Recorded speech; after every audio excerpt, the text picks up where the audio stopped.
수업 시작할게요. 네, 어,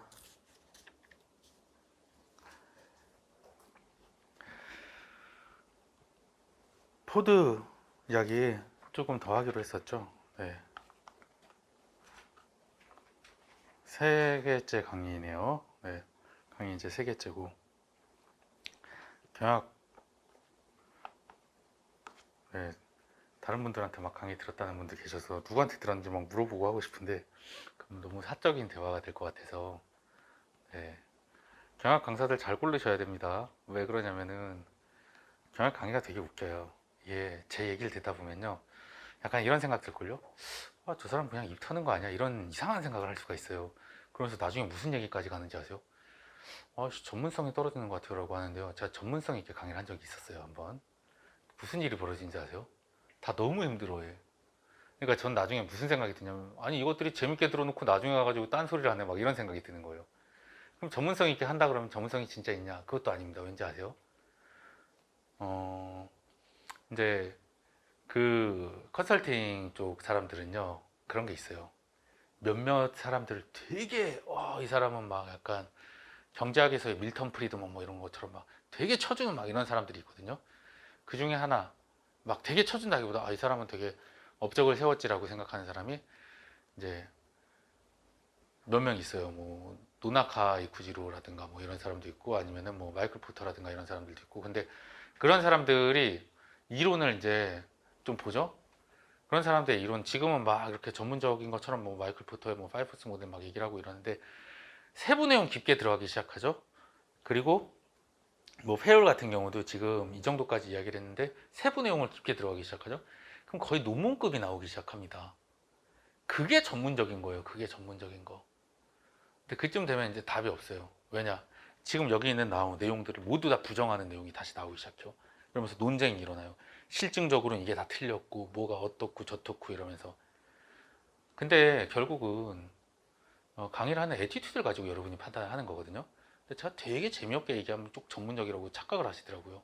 물론 그런 거 제가 이제 더 깊게 해드릴 수도 있어요. 가끔 가다가 좀 난처한 질문들이 들어오면요, 공유하는 경우들이 있거든요. 그때 논문 가지고 얘기하는 경우 아주 가끔 있습니다.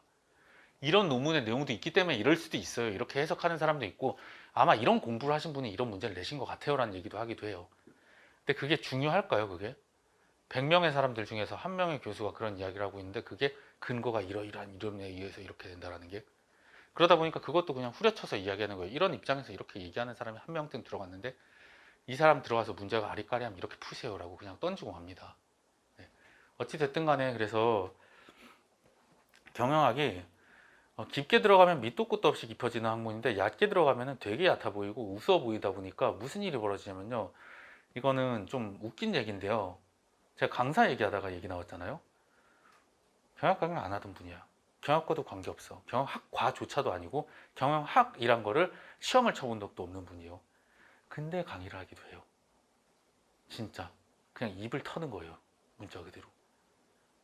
알아요. 제가 이렇게 딱 얘기 못해요. 왜냐면 저 아는 분이거든요. 말을 못해. 근데 있어. 심지어 이제 누구 교재를 갖다가 이렇게 아예 다 가지고 와서 하고 막 이러더라고요. 조심하셔야 됩니다.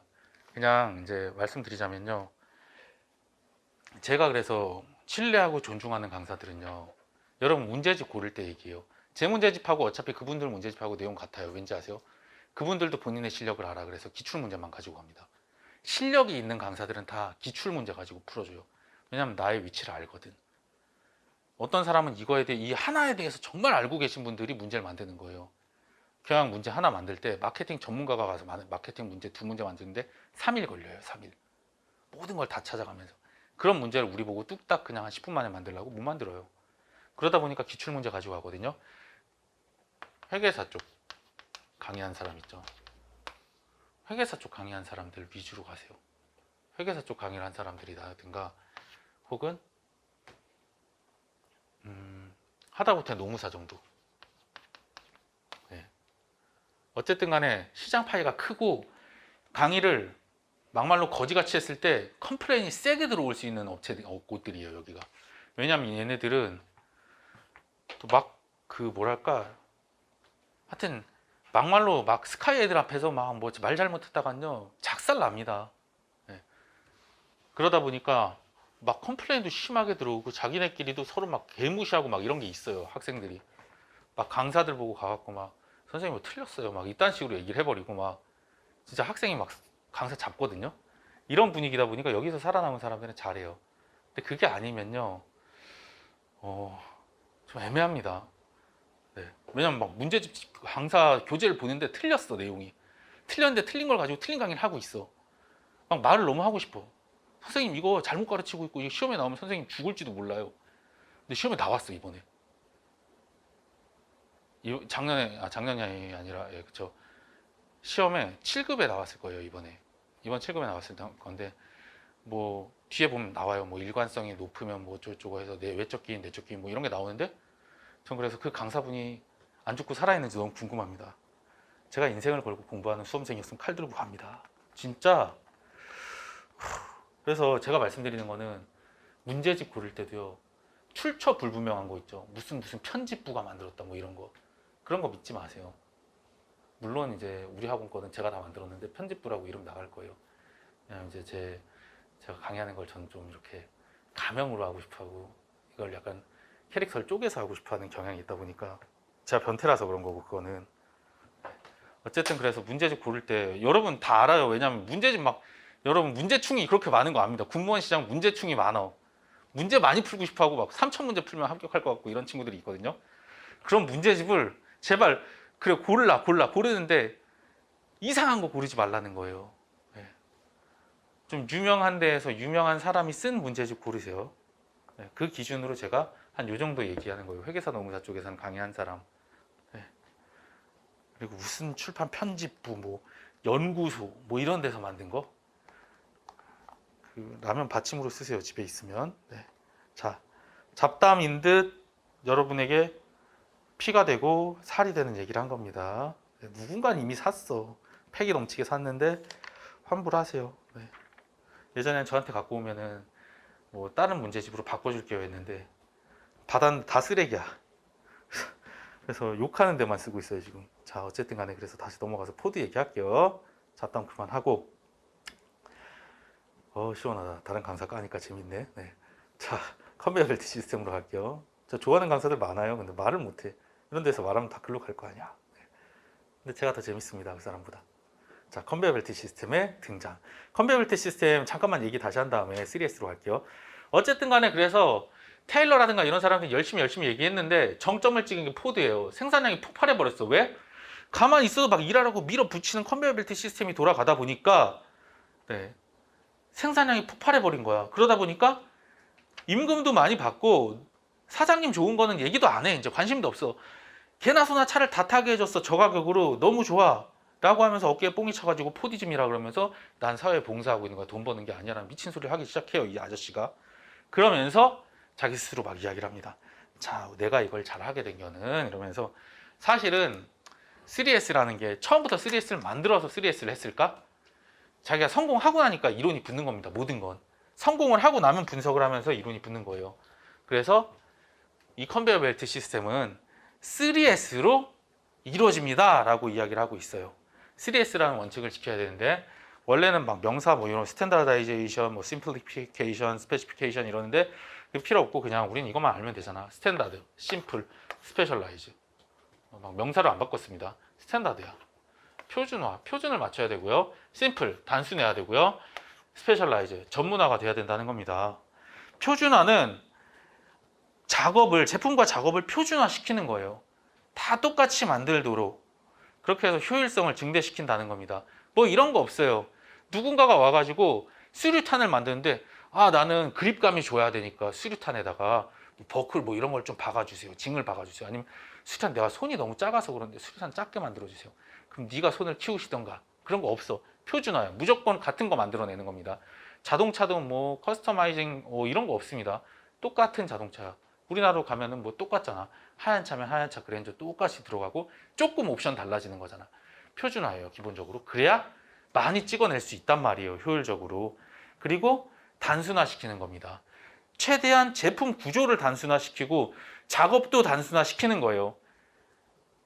어머님께서 오셨는데 너무 좋잖아. 화약을 2개 반 이렇게 2스푼 반 계속 넣어주세요. 이러면 좋은데 어머님이 오셨더니 화약을 2스푼 반 넣은 다음에는 여기에서 이걸 가지고 오셔서 뭘 이렇게 뭘 꽂아 주시고 그 다음에 칙칙칙 이걸 뿌리면서 이걸 해주세요라고 하면서 복잡한 얘기하면 어머님 울면서 집에 간단 말이에요.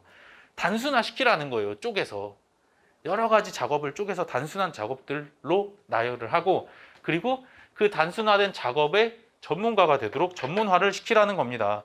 제조 공정을 전문화시켜서 한 사람이 한 가지 업무를 전문적으로 수행을 하라는 거예요. 그게 3S입니다. 표준화, 단순화, 전문화. 표준화된 제품을 만들면서 그 제품을 작업을 단순화시키는 겁니다. 그 제품도 단순하게 만들고 작업도 단순하게 만들어서 전문가가 되도록 만들어 주자는 거예요. 네, 그게 스탠다드 심플 스페셜라이제이션입니다.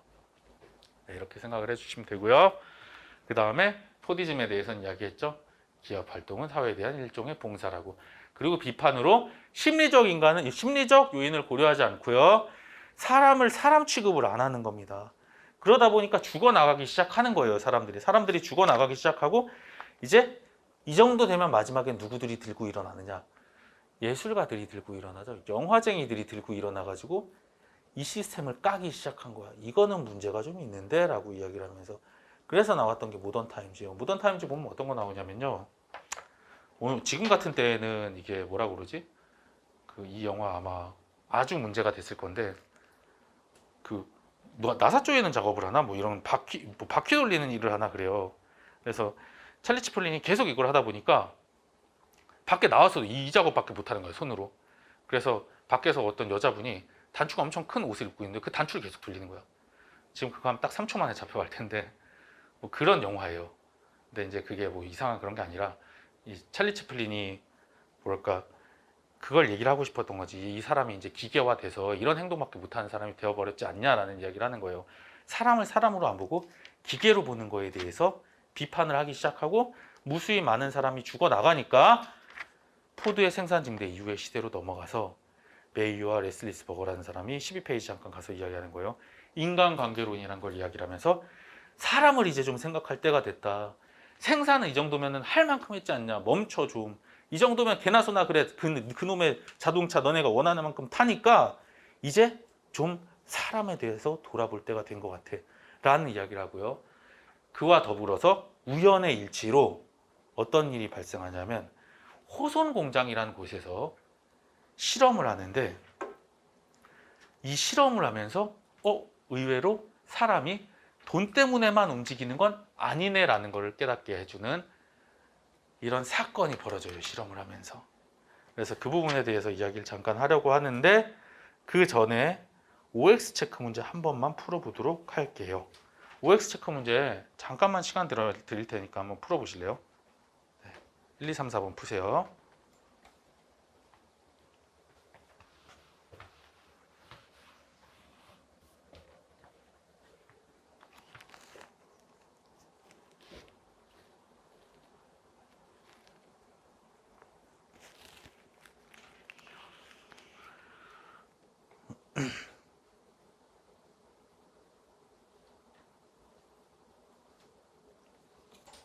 이 문제들 다 기출문제, 정답 지문들 가지고 온 거예요. 우리 기출문제 이외의 기출문제들도 많이 있고요.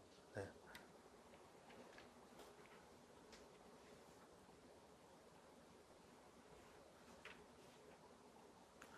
하나에 20초씩 80초 드리겠습니다.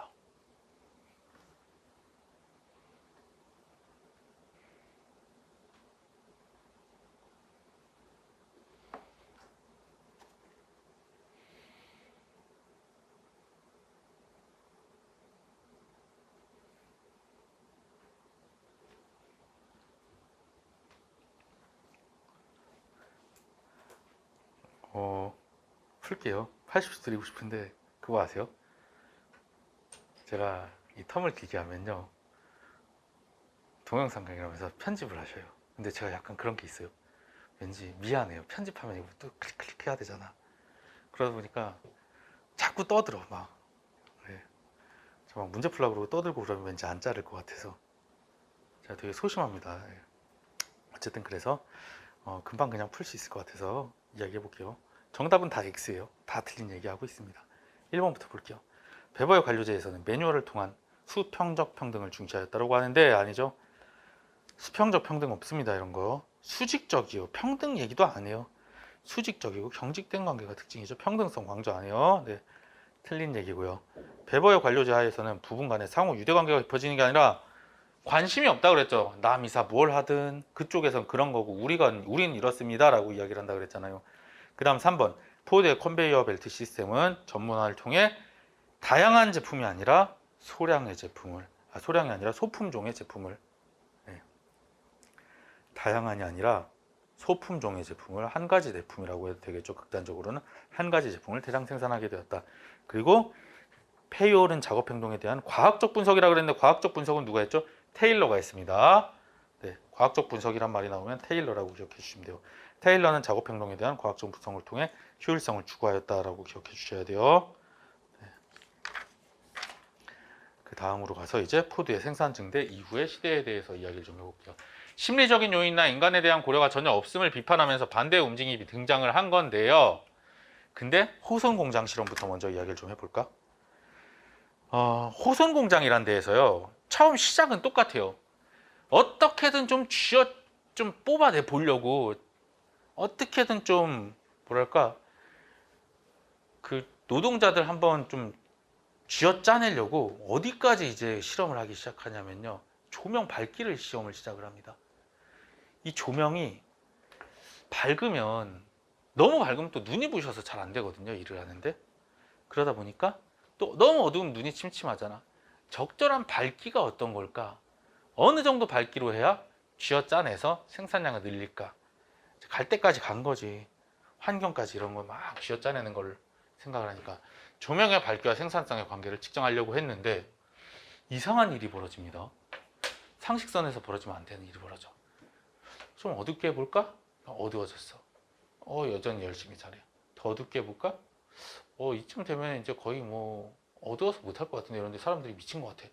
와, 막 하면서 열심히 하자 막 자기네끼리 으쌰으쌰 하더니 생산량이 막 더 늘어. 그래서 불을 다 꺼버렸어. 미친 것 같아 애들이 이러면서 불을 껐더니 막 더 열심히 하자 이러면서 막 서로 막 으쌰으쌰 하면서 생산량 폭발하는 거야. 애들이 무슨 한석봉이야? 막 무슨 엄마는 뭐 떡을 썰고 미친 듯이 늘어나니까 그때 깨달은 거예요. 이 실험은 뭔가 잘못됐다. 이거 애들이 제정신이 아니거나 실험이 잘못됐거나 둘 중 하나다. 그래서 원인을 찾아내려고 한 번도 생각을 안 해봤으니까 인간이 뭔가 돈을 주지 않는데도 자기 스스로 일을 할 수 있을 거다. 자기 스스로의 의지로 뭘 할 수 있을 거다라는 생각을 한 번도 해본 적이 없으니까 이걸 밝혀내는데 실험을 4번이나 합니다. 이걸 정리하기 위해서.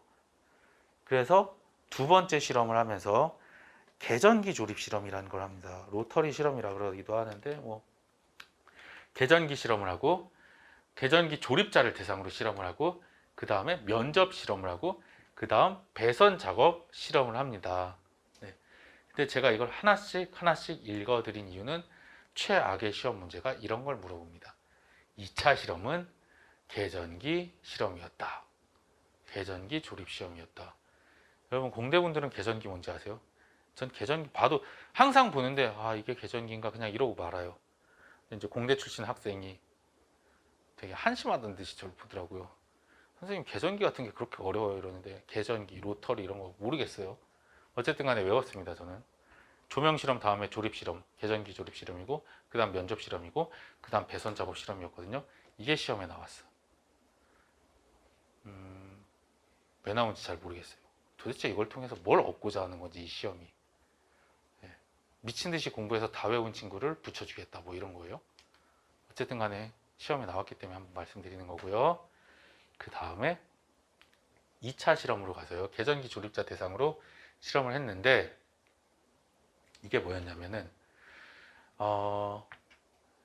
왜 이 사람들이 열심히 일을 했을까라는 거를 분석을 해봤더니 이런 얘기를 하고 데리고 온 거야. 사람들을 뽑을 때 실험군은 실험한다는 얘기를 하면 안 되잖아요. 여러분도 실험하고 있을지도 모릅니다. 경영 하나도 모르는 사람한테 강의를 들으면 어떤 일이 벌어질까? 는 농담이고 저 경영 잘합니다. 네. 실험하는 사람들은 자기가 실험당한다는 걸 몰라야 되잖아. 그래야 실험이 의미가 있지. 나 실험당하고 있어 이러면은 뭔가 열심히 할 거 아니야, 더. 아니면 더 좀 신경 써서 덜 하거나 뭔가를 할 거 아니에요. 그러다 보니까 데리고 오면서 뻘소리를 해버렸네. 아, 네가 너네 공장에서 일을 너무 잘해서 스카우트 해가는 거야.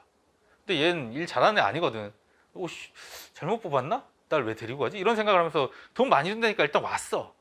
그렇잖아요, 여러분도.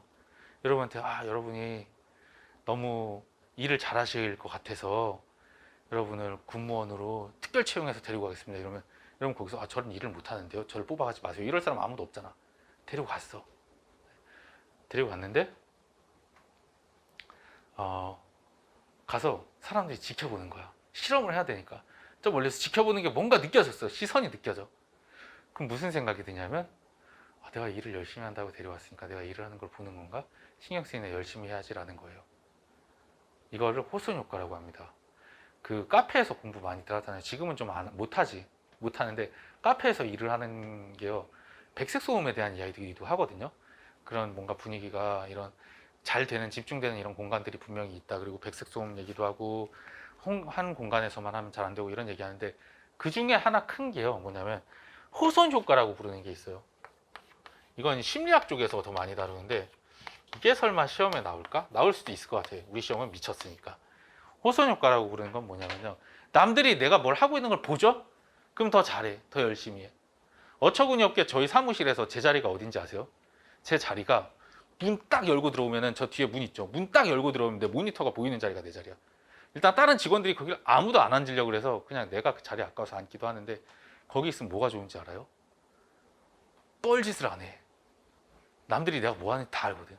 그리고 진짜 충격적이었던 게 내가 뭘 막 이렇게 하고 있었거든요. 카톡 막 하고 막 네이버에서 뭐 쇼핑 최저가 찾고 있는데 뭐 느낌이 세서 뒤를 봤더니 세상에 막내 직원이 창가에 문 앞에서 서서 들어오려다가 날 보고 있었던 거야. 내 모니터를 보고 있는데 황급히 문을 열고 들어오더라고. 마치 안 보고 있었던 척하면서 뒤에서 계속 인기척이 있었단 말이지.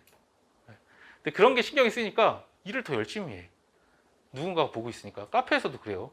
카페에서 막 웹툰 좀 보고 있다가 카페에서 오픈된 자리가죠. 무슨 생각까지 드냐면 웹툰을 보고 있다가 순간 날 지나가면서 보면서 쟤는 1시간째 계속 웹툰 보고 있네. 책은 군무원 책 펴놓고 뭐야 쟤? 이럴까봐 되게 눈치 보이니까 하게 돼요. 호손 효과입니다. 누군가가 날 보고 있다는 생각이 들거나 누군가가 날 보고 있으면 더 열심히 하게 되는 거. 네. 그래서 이상한 거 많이 하잖아. 유튜브 같은 데 들어가면은 자기 공부하는 거 뒤통수 찍어가지고 계속 스트리밍으로 올리는 친구들이 있어요. 그리고 어느 순간 스트리밍이 종료가 돼요. 댓글 막 달려요. 붙었나 봐 막 이러면서. 그럼 떨어져서 지금 뭐 하강학대요 막 이러면서 악플 달고 막 나쁜 새끼들. 네. 다 붙었을 겁니다. 여러분도 잘 하고 있으니까 붙을 거고요. 네. 어쨌든 그래요. 그래서 남들하고 보여주는 그런 것 때문에 이제 스터디를 하는 거지. 공부 자습 스터디 하는 것도. 네. 자, 어쨌든 간에 호손 효과 얘기하다가 거기까지 갔는데 주목받고 있다는 인식과 의견이 반영이 내가 이제 의견을 냈을 때 실험이다 보니까 뭐 반영이 잘 되겠지. 실험 외적인 부분에 대해서는 뭐 맛있는 게 뭐 나왔으면 좋겠어. 이런 맛있는 거 잘 줄 수 있어. 그리고 팀원 선발도 자율권을 좀 부여를 하고. 네. 이러다 보니까 생산량이 좀 늘었구나라는 거. 그래서 주목받고 있는 거를 되게 중요시하기 시작했어요. 주목받고 있구나. 누군가 나를 보고 있다는 게 영향을 미칠 수 있구나라는 걸 깨닫고요. 그 다음에 3차 실험에서는 어떻게 이야기하냐. 직원들한테 이제 면접을 통해서 불만사항 같은 걸 이야기를 하는데, 이거 되게 시험에 나온 적은 없어요, 이거. 근데 그래도 기억해 두세요. 이건 우리 삶에서 중요합니다. 불만이 실제와 다른 오해로 인할지라도 직원이 불만이라고 느끼는 게 문제예요. 내가 제일 많이 듣는 얘기예요. 와이프 맨날 얘기해요. 내가 그렇게 느끼는 게 문제인 거래요. 아니, 그렇지 않다니까 이러는데, 너는 뭐 예를 들면 최악인 거, 여자친구와 남자친구가 했을 때 제일 고통스럽고 어찌할 바를 막 모르게 만드는 말이 뭔지 아세요? 너는 나를 사랑하는 것 같지 않아. 그럼 남자는 뭔 개소리야. 너 사랑한대. 내가 그렇게 느끼면 그런 거야. 뭐 어쩌라는 거야. 근데 그 얘기를 하고 있는 거예요. 불만이 실제와 다른 오해야. 아니, 우리는 그게 아니라 우리는 이렇게 하고 있다니까 괜찮아. 그렇지 않아요. 라고 하는데 갑자기 직원이 이렇게 얘기하는 거예요. 내가 그렇게 느끼면 그게 문제인 겁니다. 직원이 불만이라고 느끼는 게 문제라는 겁니다. 네. 그리고 개인적인 감정뿐만 아니라 사회적인 동기도, 네, 사회적인 조건 같은 것도 동기에 여러 가지 영향을 미친다라는 것 때문에, 네, 사회적인 것들도 좀 영향을 주는구나라는 거를 알게 되는 거죠. 그 다음에 4차 실험으로 가서는요, 비공식적인 집단이라는 게 생깁니다. 이거는 이런 거예요.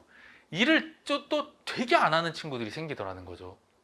실험을 해보니까요, 남들은 또 뭐 호손 효과니 뭐니 하면서 되게 열심히 하는데, 또 어떤 애들은 뭔가 일을 진짜 안 하는 애들이 생기는 거야. 이쪽 애들은 뭔가 안 해.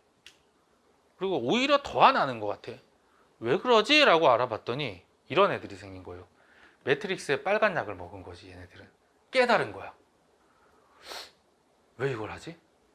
내가 걔처럼 일하지 않아도 나 의견 반영 다 되고 돈도 주고 다 똑같은데 내가 왜 굳이 이걸 하는 걸까?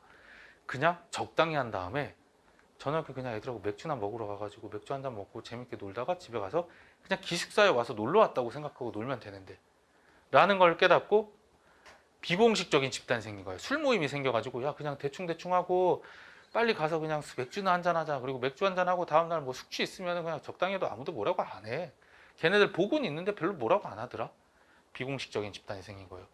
그리고 야 그냥 너네도 하지 마. 다 같이 그냥 대충 하자라고 해서 고의적으로 작업량을 낮추는 거예요. 태업을 조장하는 비공식적인 집단이 생긴 거야. 일종의 이 무리의 일진 같은 애들이지. 하지 마. 막 이러면서. 생산량에 비공식적인 조직이 영향을 미친다는 것을 인지를 하게 된 거죠. 네.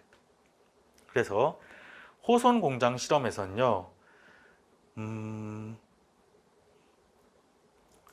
하나, 둘, 셋, 12페이지에서 하나, 둘, 셋, 넷, 다섯 번째 줄, 그 결과라는 거 나오죠? 네. 여기서부터가 관건입니다. 1. 실험에 선택받았다는 만족감. 아, 내가 일을 잘해서 왔구나 라는 이런 만족감과 2. 본인들이 관찰 대상이라는 심리적 요인. 그리고 또 하나하고 나오는 거는 실험 집단 내부에서 자체적으로 비공식적인 집단이 형성돼서 업무 분위기에 영향을 미쳤음. 여기까지 알아주시면 돼요. 비공식적인 집단의 중요성이 등장하기 시작해요. 호송공장 실험이 원래는 진짜 애들 막 근로자들 조명 밝기까지 가지고 해서 막 족치려고 그러던 건데 흘러 하다 보니까 2차, 3차, 4차 실험까지 하다 보니까 이게 지대한 영향을 미칩니다. 인사조직 연구에. 뭐 사람들이 막 원래는 돈 주면 다 하는 줄 알았는데 돈 줘도 안 하는 놈도 있고요. 뭐 면접 실험 같은 거 보니까 막 지만대로 오해를 해가지고 그러고 비공식적인 조직 막 튀어나오고 얘는 일을 하는데 돈을 똑같이 줘도 남들이 더 보고 있으면 더 열심히 하고요. 또 희한하게 박수 치면 그렇게 열심히 할 줄 몰랐는데 판 깔아놓고 막 박수 치고 너 잘한다고 칭찬하니까 미친 듯이 일을 많이 하는 거야. 지금은 뭐 칭찬은 고래도 춤추게 한다 뭐 있다는 얘기 있는데 옛날에 그런 얘기 했죠. 100년 전에. 미친 소리인 줄 알았을 거예요. 고래한테 돈을 줘야지 춤을 추겠지라고 생각을 했을 거란 말이에요. 근데 이걸 기점으로 해서 안 그래도 여론이 너무 안 좋은데 이걸 알고 나니까 사람들이 그럼 돈으로 밀어붙여서 하는 게 아니라 사람들의 마음도 신경 써줘야겠네 라는 이야기가 나오기 시작을 하는 거예요.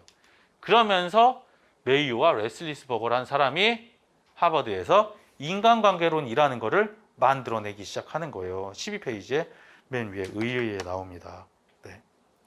그래서 이거는 마지막이 아니라 두 번째 줄 뒤쪽에 있는 거 하나 봐주시면 될 것 같네요. 인간 내면의 감정과 욕구, 심리적 요인에 대해서 고찰을 하게 되는 거예요. 인간에 대해서 생각을 해야 된다라는 거고요. 근데 시험에 의외로 많이 나오는 건 그게 아니라 이 이름하고 이게 제일 좀 싫은 게 경영하기 싫은 게 뭐냐면요. 이게 무슨 경영학이야. 꼭 삼국지 옛날에 어릴 때 그런 거 해봤어요. 삼국지 장수 이름 대기 이러면서 막 유비, 조조 누구 막 하면 나중에는 누구 와이프까지 나와. 초선, 부용 하면서 막 나오기 시작하거든요. 아니 뭐 야구 선수 이름 대기, 축구 선수 이름 대기 막 이런 것까지 하는데 그런 것처럼 매칭하는 게 자꾸 나와. 메이오 레슬리스버거는 인간관계론, 뭐 메이오 레슬리스버거의 과학적 관리론, 뭐 이딴 식으로 이거 기억해줘야 돼요. 제가 와이프 만날 때 쉑쉑버거에서 만났습니다. 쉑쉑버거 1호점 처음 들어갔을 때, 그 레슬리스 버거를 시켜서 마요네즈에 찍어 먹었어요. 네, 잘했어 동주야.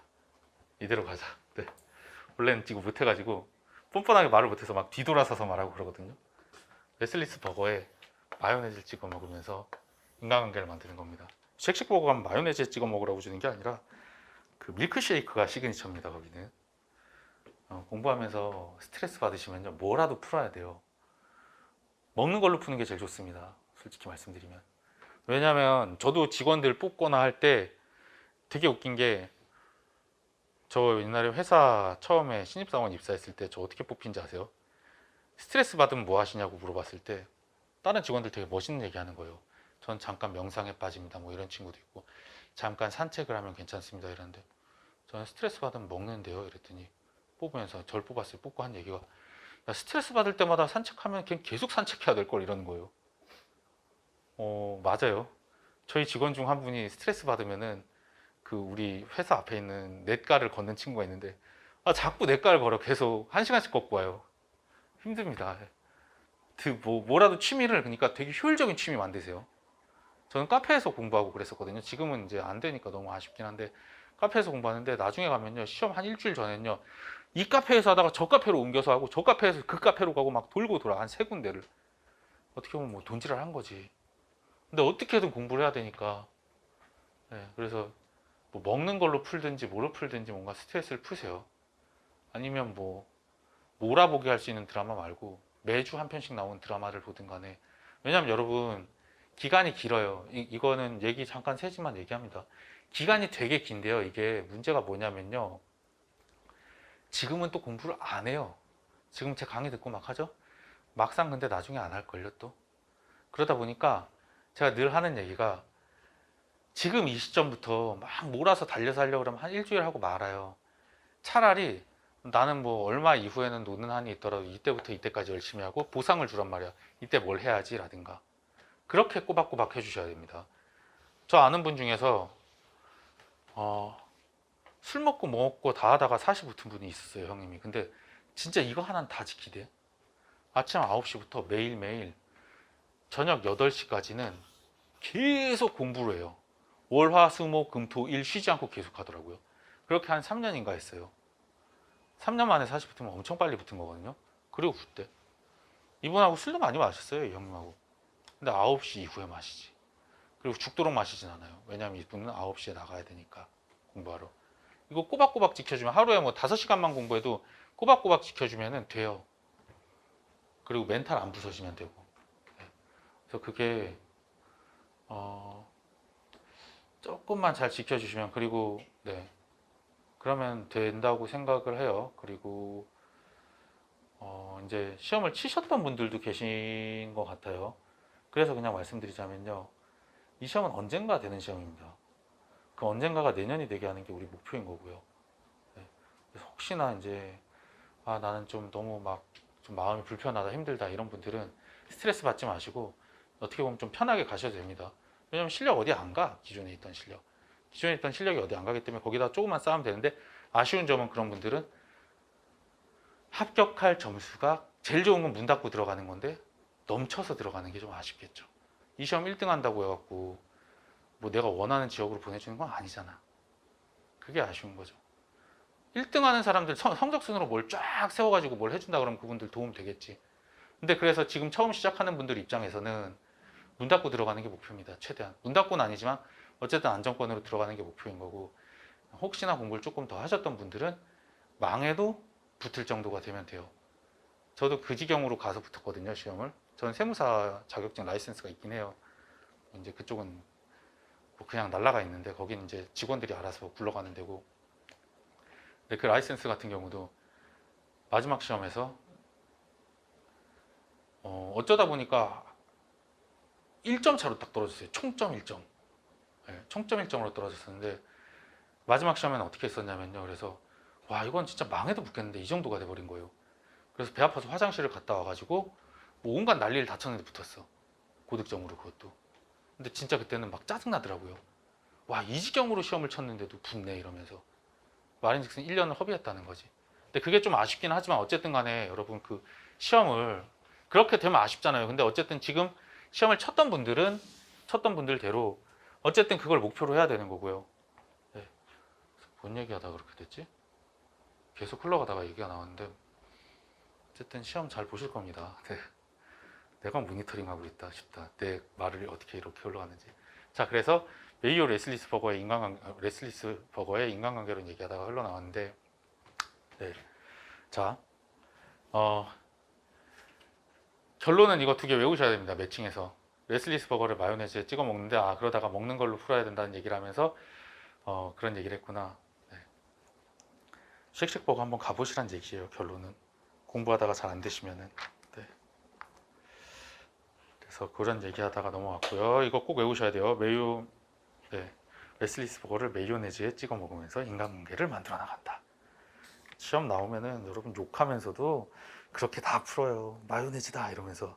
자, 13번 가서 13페이지 가서 이야기해 볼게요. 자, 어쨌든 간에 그래서 호성공장 실험을 통해서 되게 이게 인간에 대한 걸 신경을 많이 써야 되는 거구나 라는 걸 깨닫게 된 거죠. 사람들이 돈만 가지고 되는 게 아니라 인간에 대한 신경을 많이 써야 된다라는 걸 깨닫고 메이유와 레슬리스버거가 인간관계론을 통해서 인간은 금전적인 요인으로만 움직이는 게 아니라 심리적인 요인이 매우 중요하다라는 것을 알게 됐고, 근데 그 다음이 이제 또 문제인 게, 이렇게 되면서 너무 또 인간에 대한 이야기만 하는 거예요.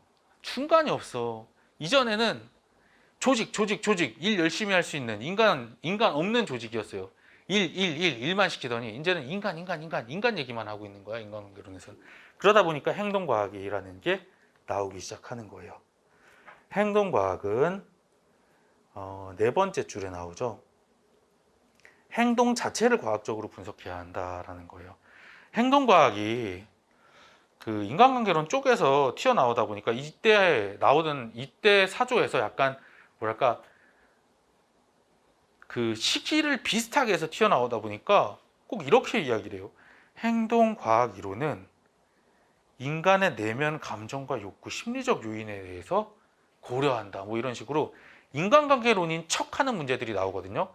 행동과학 이론은 근데 인간관계론도 아니고 고전적인 이런 과학적 분석법 같은 포드 시절의 이론도 아니에요. 네. 어느 쪽도 아니라는 걸 꼭 기억해 주세요. 그냥 중립적인 입장에서 과학적으로 분석하자, 이 행동 자체를, 이렇게 이야기하고 있다는 거 기억해 주셔야 됩니다. 네. 이렇게 보시면 되고, 다음으로 가서 버틀람피의 시스템 이론이라는 거에 대해서 한번 말씀을 좀 드릴게요. 지금까지 했던 이런 행동과학이라든가 인간관계론이라든가 포드 이전 시대를 갖다가 고전적 접근이라고들 불러요. 네. 챕터 1을 고전적 접근이라고 그러거든요. 고전적 접근법이라든가 뭐 이런 거는 다 기업 내부에 대해서만 이야기를 지금 하고 있어요. 기업 내부에서 어떤 일이 벌어지는지에 대해서 초점을 맞추고 있는데, 버틀람피라는 사람이 시스템 이론이라는 걸 통해서 다른 얘기를 좀 합니다. 너네들 사람을 그렇게 조진이 많이 하면서 돈 많이 주면 되니 많이 하고 떠들고 그렇게 이야기를 하는데, 잘 생각해봐라. 너네들이 사람을 그렇게 막 돈을 많이 주니 으쌰으쌰하니 하다가 갑자기 사장님이 어디 가가지고 뭐 람보르기니 타고 가다가 누가 한번 뻥 치고 오거나, 아니면은 뭐 어디 거래처 직원 뺨때기 한 대 딱 때리고 오지? 너네 회사 망하는 거야. 아무 의미 없어 라는 이야기를 하는 거예요. 맞잖아요.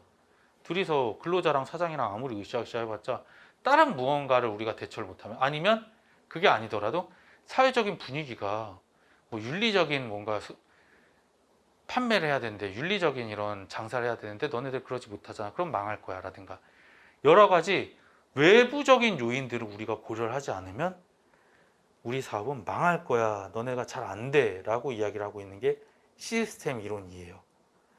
시스템 이론은 외부와 영향을 주고받으며 개방적으로 움직이는 체계에 대한 이론입니다. 첫 줄에 있죠. 외부와 영향이라는 말이 제일 중요한 것 같아요. 이게 경영학은요 좀 웃긴 게 참 그래요. 경영학이라는 말이 되게 학문스럽고 그런데 어딘가에서 가지고 옵니다. 차용의 학문이라고 봐요. 저는 실용 학문이기 때문에 차용을 되게 많이 옵니다. 오죽하면 물리학, 자연과학 쪽에서 가지고 온 거예요. 이거 시스템 이론. 이게 이제 엔트로피라든가 뭐 이런 쪽 이론이 있는데, 엔트로피 이론이 있는데 그걸 가지고 온 거거든요. 그러니까 이 사람은 어디선가 교양 수업을 들었겠지. 듣다가 저거 경영학해도 되겠다. 뭐 이런 식인 겁니다. 경영학 그런 게 되게 많아요. 그리고 이론을 발전시켰다 이러면요. 되게 민망해요. 예를 들면은 이런 거. 페이지 25페이지 한번 봐보실래요? BCG 매트릭스라는 게 있어요. BCG 매트릭스라는 게 있는데요. 이거를 발전시킨 게 그 뒤에 있는 G 맥킨지 매트릭스예요. BCG 매트릭스에 보시면요. 4칸이죠. 2x2 매트릭스 2 곱하기 2. 근데 여기서 G 맥킨지 매트릭스라는 걸로 해서 발전시킨 게 3 곱하기 3이요. 그래서 9칸짜리가 나오고요. 그 다음에 또 이런 것도 있어요. 저기 인사관리 쪽으로 가면요. 동기부여 쪽에서 동기부여한다. 리더십 쪽에서 페이지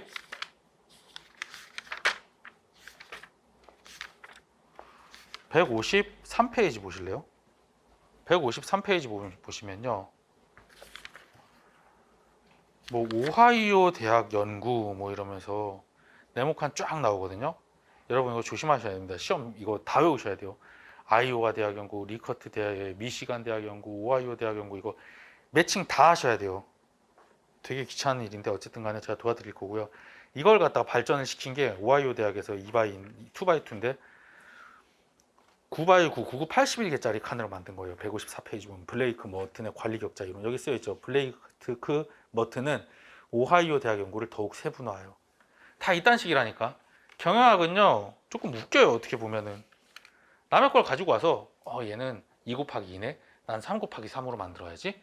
아니면 2 곱하기 2네 난 변태니까 9 곱하기 9로 81개 만들어야지. 뭐 이딴 식으로 가는 거예요. 이렇게 얘기하면 이제 되게 싫어하겠지 교수님들이. 네. 네. 어쨌든 간에 이것도 똑같아요. 버틀란피의 시스템 이론도 남의 거 가지고 온 거예요. 사실은 그래서 매칭시킨 거라니까.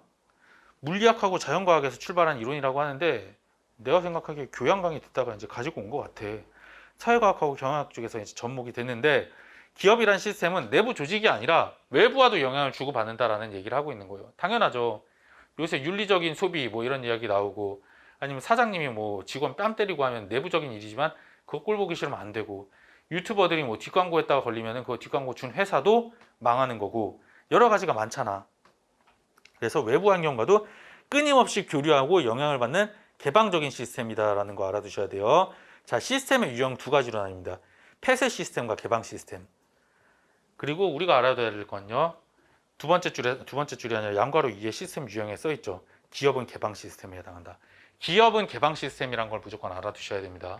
그리고 그걸 알기 위해서는 폐쇄 시스템이 뭔지 개방 시스템이 뭔지 알아야 되니까 말씀드리자면 폐쇄 시스템은 외부 환경과 상호작용이 없이 독자적으로 움직이는 시스템이다 라고 하고 있어요.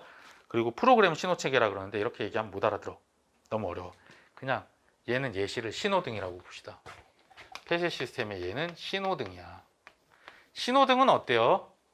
프로그램 딱 들어가 있으면은 어찌 됐든 간에 이 시간에는 신호등이 깜빡깜빡깜빡 하는 거예요.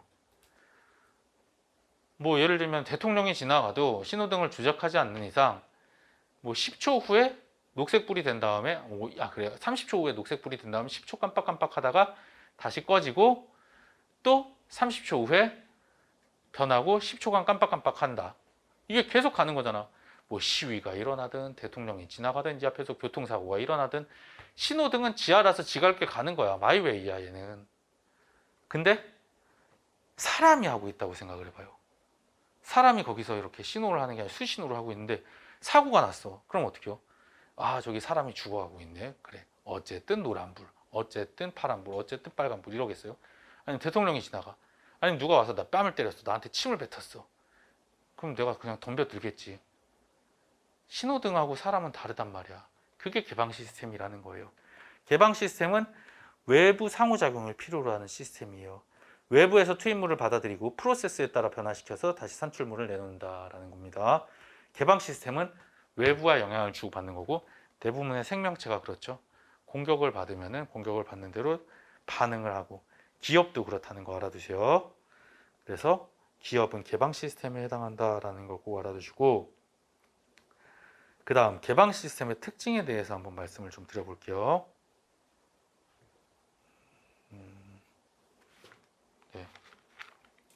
개방 시스템의 특징은 여기 있구나. 일단 시스템이 분화가 되어 있습니다. 네. 시스템이 분화가 되어 있고 그 분화된 시스템 간에 이거 개방 시스템의 특징 1, 2, 3, 4, 5번 이건 5, 6번 다시 하고 해드릴 거예요. 이거 한번 말씀드리고 시스템이 분화가 되어 있고 분화된 시스템 간에 서로 상호 의존성이 있습니다. 시스템이 그 내부에서도 분화가 된다는 거예요. 예를 들면 생산팀 있고요, 회계팀 있고요, 마케팅팀 있고, 인사팀 있고, 총무팀 있고, 구매팀 있고 여러 가지로 분화가 되는 거예요. 아니면 사업부 단위로 분화가 될 수도 있는 거고요. 그리고 이 분화된 시스템 간에 상호 의존성이 있다는 겁니다. 내부적으로도 상호 의존성이 있을 수 있어요. 인사팀하고 회계팀하고 서로 간에 이야기를 안 할 수 없잖아. 마케팅팀하고 전략팀하고 뭐 기획팀하고 이야기 안 할 수 없잖아요. 그리고 내부뿐만이 아니라 외부와도 영향을 주고받는 겁니다. 내부 간에도 서로 상호 의존성이 있고 외부와도 의존성이 있는 거예요. 예를 들면 LG전자가 우리가 뭐 제품을 출시를 하려고 그래. 무슨 냉장고를 출시하려고 그래요. 근데 우린 그냥 마이웨이로 그냥 가나? 지금 시장 상황 어떤지 봐야 되고 다른 업체들 어떤지 봐야 되고 다 봐야 되잖아. 시스템 간의 상호 의존성이라는 건 시스템 내부에서 분화되는 의존성도 있지만 다른 시스템과의 상호 의존성도 있다는 거, 그리고 주변 환경과의 영향도 주고받는다라는 거 알아두시고요. 그 다음에 이 말 알아두세요. 이거는 이 말 신경 쓰지 마세요. 부정적 엔트로피의 감소라는 말은 네, 이거는 이 부분은 쓰지 마세요. 그냥 부정적 엔트로피라고만 써주세요. 네, 부정적 엔트로피라는 개념이 등장합니다. 왜 부정적 엔트로피라는 개념이 이걸 지우라 그랬냐면요. 엔트로피는 잠깐만요. 교재에서도 이거 지웁시다. 15페이지에서 세 번째 줄 있죠. 부정적 엔트로피하고 엔트로피는 에너지 전환 과정에서 발생하는 쓸모없는 에너지를 의미하며 사회적으로는 무질서의 정도를 의미한다고 시스템 이론에서 한 다음 부정적 엔트로피라는 말에 부정적이란 말은 빼버리세요. 네. 엔트로피는 뭐냐면요. 이런 거예요.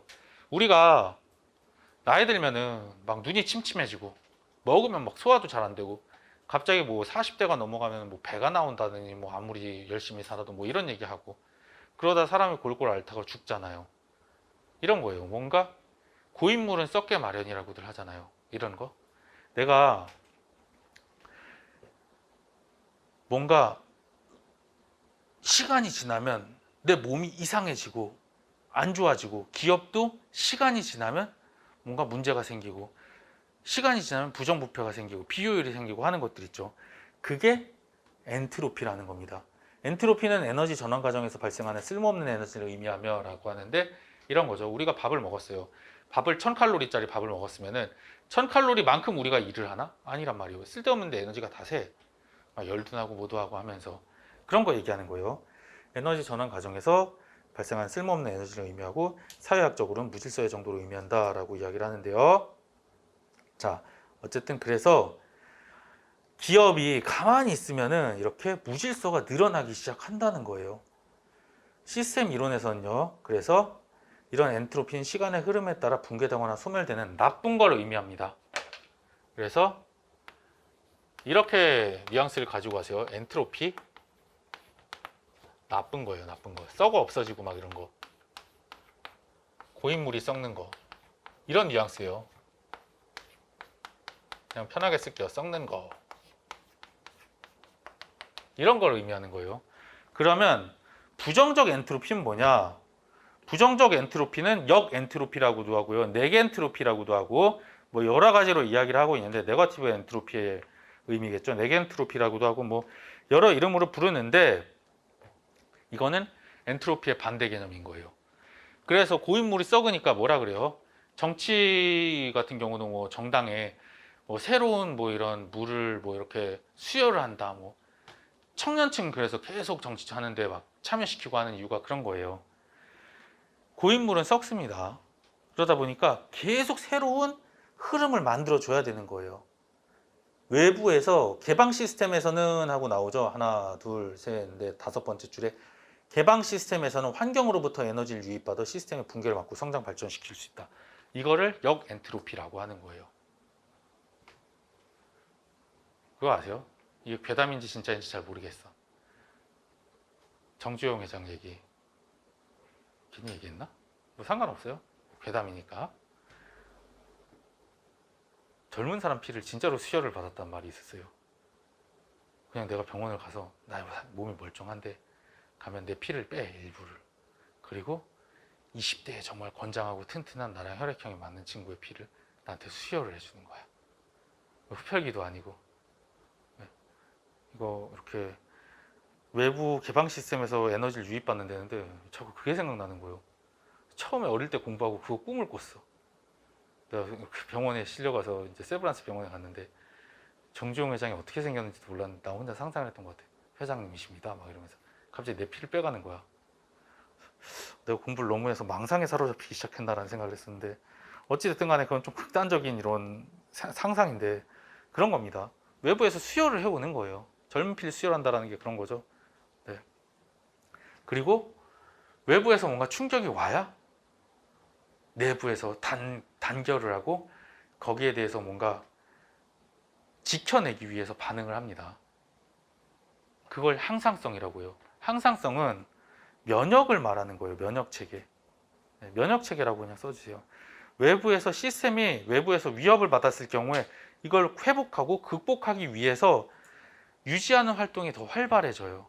네, 외부에서 충격이 들어갈 경우에 이게 개방 시스템의 특징인 겁니다. 그래서 기업들 보면요 위기 경영이라는 게 되게 화두가 된 적이 있었어요. 막 별 퍼포먼스를 다 합니다. 네, 어떤 게 있냐면은 그 누구야 삼성전자에서 이건희 회장은 뭐 와이프 빼고 다 와이프랑 가족 빼고 다 바꿔라 막 이러면서 막 핸드폰 되게 멀쩡한 핸드폰인데 핸드폰 막 다 쌓아놔. 막 거기 대운동장 같이 운동장에 쌓아놓고 불을 질러버려. 일단 쓰레기 제품을 팔 바에는 불태워버리자 이러면서. 그럼 이제 다 직원들 미친 거 아니야 막 이렇게 얘기하고. 월마트 사장 같은 사람도 네 그렇고 제그웰치도 좀 그랬던 것 같다. 하여튼 그런 외국에서 잘 나가는 사람들은요 맨날 이제 직원들도 지칠걸요. 그럼 맨날 이런 얘기야. 우리 회사 망할 것 같다. 지금 뭔가가 특별한 조치가 필요하다 이러면서 계속 압박하는 거야. 망할 것 같다고 회사가. 누가 봐도 잘 되고 있어도 이런 이유 때문에 망할 것 같다는 걸 계속 불어넣는 거예요. 그럼 그거를 극복하기 위해서 향상성이 일어나는 거예요. 외부에서 계속 충격을 가해주거나 아니면 내부에서 외부의 충격을 불러오는 겁니다. 네. 그래서 네겐트로피, 부정적 엔트로피를 만들어내는 거예요. 그래서 여러분이 알아야 될 건요. 부정적 엔트로피라 그러면은 이게 나쁜 건지 좋은 건지 헷갈려 한단 말이에요. 그래서 아셔야 될 건요. 부정적 엔트로피가 좋은 거야. 엔트로피가 나쁜 거예요. 엔트로피는 나이 들면 죽고 막 이런 거예요. 기업이 고인물은 썩고 기업이 오래되면 막 부패하고 막 이런 거거든요. 근데 부정적 엔트로피는 뭐냐? 그 엔트로피에 반대되는 겁니다. 좋은 기운을 불러오는 거야. 외부에서 뭔가. 그래서 1, 2, 3, 4, 5, 6번 다시 읽으면서 한번 말씀드리자면요. 1번 하위 시스템 간의 상호 의존성과 조화는요. 시스템을 구성하는 각 부분을 서로 연결되며 조화되면서 전체 목표를 위해 움직인다라는 거는 시스템이 있으면 이 시스템 안에서 하위 시스템들이 또 있다는 거예요. 그리고 얘네들이 목표를 위해서 서로 연계가 돼서 열심히 합니다라는 내부에 대한 이야기를 하고 있는 거겠죠.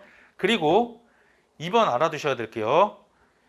동그라미 2번은 조금 다른 얘기를 하고 있어요. 개방 시스템의 특징으로 해서 이야기를 하는데 이 시스템이 분화된 애들이 지금까지 얘기한 건 서로 막 으쌰으쌰하고 영향을 주고받는다는 얘기를 하고 있는데 그거 말고 다른 얘기하는 거야. 분화가 됐기 때문에 얘네들이 전문성을 가지고 대처할 수 있다라는 얘기를 하고 있는 거예요. 그래서 이 동그라미 2번 뉘앙스는 좀 따로 들고 가셔야 됩니다. 우리가 시험장 갈 때. 네. 환경에 대응하기 위해 기능별로 효율적으로 부문이 나눠지고 이 부문이 전문화된다라는 전문화에 대한 이야기예요. 그 다음 3번 2인 동가성은요. 달을 이자예요. 달을 이자고 원인할 때 네, 원인 인자예요. 인과관계할 때 인자. 뭐 두 이자로 생각해도 돼요. 예. 어쨌든 간에 원인이 달라도 동일한 결과에 이를 수 있다라는 거예요. 뭐로 가도 서울만 가면 된다고 하죠. 그 얘기예요. 원인이 다르더라도 그 결과가 동일할 수 있다. 그래서 개방 시스템 하에서는 목표에 이르는 수단이 여러 가지가 있다는 겁니다. 이 목표에 도달하기 위해 이렇게 갈 수도 있지만 이렇게 갈 수도 있고 이렇게 갈 수도 있다는 거예요. 왜? 외부 환경이 너무나 다양하게 펼쳐지기 때문에 그걸 2인 동가성이라고 합니다. 원인이 다르지만 결과가 같다라는 이야기예요. 그 다음 4번 환경의식 경계의 광조는요. 시스템과 환경 사이엔 경계가 있다는 겁니다. 이 경계는 물리적인 경계도 있지만 물리적이지 않은 심리적인 경계도 있을 수 있고요. 자, 시스템이 여기 있으면은 시스템과 우리 회사예요. 그럼 회사와 외부의 경계가 당연히 있겠지. 그 얘기를 하고 있는 거예요. 경계가 있는데 이 경계 바깥을 항상 염두에 두고 있으라는 겁니다. 외부 환경이 어떻게 변하는지를 알고 있어야 대처를 할 수 있다는 거예요. 이거 대처 못해서 망하는 회사들 되게 많았어요. 뭐 예를 들면 아이리버 같은 데들 뭐 노력은 했겠지. 아이리버 같은 데에는 지금 뭐 다양한 거 하고 있지만 옛날에는 mp3로선 정말 탑 찍고 있었거든요. 근데 mp3 탑 찍으면 뭐해? 스마트폰 나오면서 그냥 다 작살 나버렸습니다. 그리고 LG전자가 말이 많았었어요. LG전자 이제 휴대폰 사업부 날려버리잖아요. LG전자 휴대폰 사업부 관련해서 아이폰 나올 때 이거 보고서를 맥킨지에서 썼었거든요. 맥킨지랑 컨설팅 회사가 있어요. 근데 이제 제 친한 동생이 그때 PPT 만드는 작업을 했었대 거기서. PPT를 만들면서 되게 의아했었대요. 왜냐면은 한 3분만 하고 쉴게요. 쉰 다음에 한 20분, 30분 정도 하고 바로 끝낼 겁니다. 어쨌든 간에 PPT 만드는 작업을 했는데 얘는 외국에서 살다 왔던 애예요. 근데 얘 말로는 전 그 당시에 이제 막 그 스마트폰을 알게 됐는데 미국에서는 아이폰이랑 다른 폰을 아예 비교할 수가 없다는 거예요. 아이폰을 봤을 때 지금 우리나라에 있는 그런 옴니아 이런 것들은요 쓰레기예요, 쓰레기. 그래서 나중에 옴렉이라고 붙대. 쓰레기라는 거야. 인터넷도 안 된대서 핸드폰으로 어떻게 인터넷을 해? 그랬더니 와이파이가 잡힌 데서 핸드폰으로 와이파이가 잡힌다고? 우리 안 되잖아. 그랬더니 안 되게 막아놓은 걸 거라고. 절대로 이게 안 되는 게 아니라고 막 얘기를 하는데 하나도 못 알아듣겠는 거예요. 뭔 소리인지. 그러면서 그 보고서 나중에 얘기하더라고. 보고서 자기가 봤는데 진짜 이상했대요. 자기는. 아이폰 들어오면 우리나라에서 다 먹을 것 같은데 왜 이 보고서는 이렇지? 라고 생각을 했었는데 뭐 어찌됐든 간에 이제 걔가 약간 블러핑을 했을지 모르겠으나 선택 잘못한 거야. 외부 환경에 대한 분석이 제대로 안 되다 보니까 뭐 들어오나 마나 그냥 상관없을 거라고 생각하고 막 역작을 출시했었는데 뭔지 기억도 안 난다. 하여튼 피처폰에서 끝장까지 가는 뭐 이런 폰을 출시했다가 작살이 납니다. 사람들이 피처폰 관심 없거든. 무조건 스마트폰이었거든. 그래서 LG가 좀 많이 힘들었었어요. 그때부터 격차가 너무 많이 나서. 이런 거죠. 뭐 환경의식. 시스템과 환경 사이의 경계가 있으며 여러 가지 물리적이든 심리적이든 구분할 수 있는데 시스템은 늘 환경을 의식하고 적절히 반응을 해야 된다라는 얘기고요. 부정적 엔트로피 말씀드렸으니까 항상성하고 넘어가도록 하고 시사점은 사실은 하나예요. 하나. 사실 외부에 대해서 항상 신경 쓰자라는 이야기예요. 그래서 시사점은 여러 가지 이야기를 했는데 결국은 하나입니다. 그리고 상황 이론에 대해서는 조금 쉬고 말씀을 좀 드리도록 하겠습니다. 잠깐만 쉴게요.